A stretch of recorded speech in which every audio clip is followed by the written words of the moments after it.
මගේ share market එකේ account දෙකක් තියෙනවා.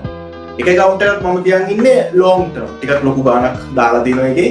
ඒකේ long term තියන් ඉන්නේ long term returns වලට තමයි මම ඒක පාවිච්චි කරන්නේ. තව account එකක් තියෙනවා. ඒකේ මම සාමාන්‍යයෙන් ලක්ෂ 4ක් 5ක් වගේ පොඩි ගාණක් දාලා ඒකෙන් කරන්නේ daily trade කරනවා. දැන් මේ දවස්වල මම කරන්නේ මේ පන්ති එකත් එක්ක ඉස්සර මම කාලයක් මම පොඩි අවසරයක වෙලා ගෙදර හිටියා. ගෙදර ඉන්න කාලේ මම කරන්නේ පැය දෙක තුන මාකට් එකේ ඔන්ලයින් ඉන්න ගමන් ට්‍රේඩ් කරනවා. මොකක් හරි ෂෙයාර්ස් ආවම අඩුවට ගන්නවා.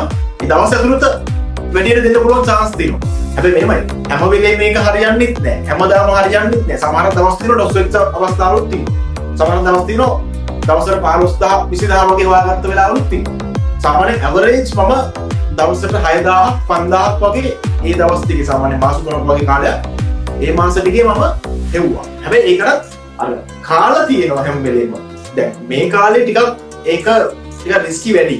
දැන් මම කියන්නේ අර මාකට් එක පැය දෙකක් වගේ ඕපන් කරලා තිබ්බ කාලයක් තිබ්බා. මට මතක විදිහට 11 ඉඳලා 1 වෙනකන් වගේ. දැන් 9 මාර 2 මාර මාකට් එක කාලයක් තිබ්බා. උදේ 11ට පටන් අරගෙන එකට වගේ ක්ලෝස් වෙනවා. අන්න ඒ කාලේ තමයි මම ඒක කරේ.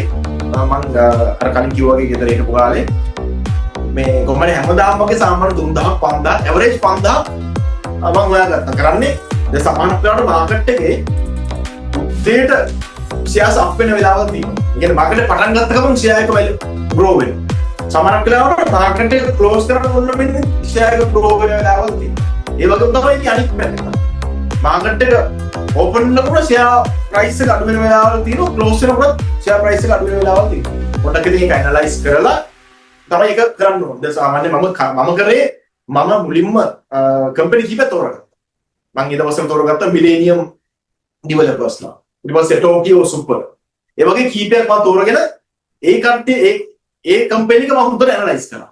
ඇනලයිස් කරලා මෙයාගේ කොහොමද යන්නේ කියලා බලලා ඒ අනුව තමයි මම ඒක ඉන්වෙස්ට් කරලා ට්‍රේඩ් කරලා උදේට ගන්නවා ටිකක් වෙලා ගියාම දවල්ට විකුණනවා සමහර අවසර තව එකක් ගන්නවා ආයි විකුණන එහෙම කරලා දවසට ඒ ගාන හෙව්වේ.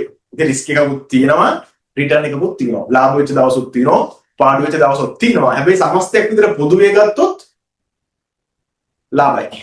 ඒ නිසා ඔයාලත් try කරලා බලන්න. ලොකු ගණන් දාන්න යන්න එපා. මුලින්ම පොඩි ගානකින් පටන් ගන්න. පොඩි ගානකින් පටන් අරගෙන try කරලා බලන්න. සෙට් නම් දිගටම කරගෙන යන්න නිකන් ඉඳන් හොයන්න පුළුවන් අතරම. යම් ගානක් ලොකු ගානක් නැතත් මේ පොඩි ගානක් ඉන්වෙස්ට් කරලා ලක්ෂ 3-4ක් ඉන්වෙස්ට් කරලා ඉතින් දවසට 5000ක් හොයාගන්න ඕනේ. වදේ නේ.